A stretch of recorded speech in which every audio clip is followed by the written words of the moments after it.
Hey everyone, welcome back. Here's how to fix Netflix app crashing on your phone.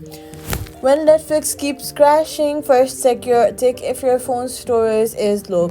Head over to your settings app, look for iPhone storage, go to general, go to iPhone storage and check if you have sufficient storage or not. Next, you have to clear storage if the app crashes frequently. Head over to your app store, search for Netflix, then update your app to the latest version. App updates often crash related bugs, so make sure to update your app so you'll have the latest files and all the bug fixes.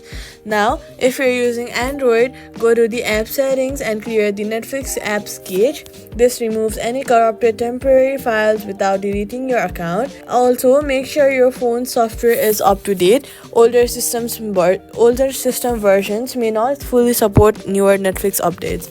If Netflix still crashes, long press on the Netflix icon, then remove app, then delete the app. After deleting it, go ahead and open your app store, search for Netflix and download it from the app store only. And then sign in again and test the playback, and that's it. Subscribe for more quick fixes.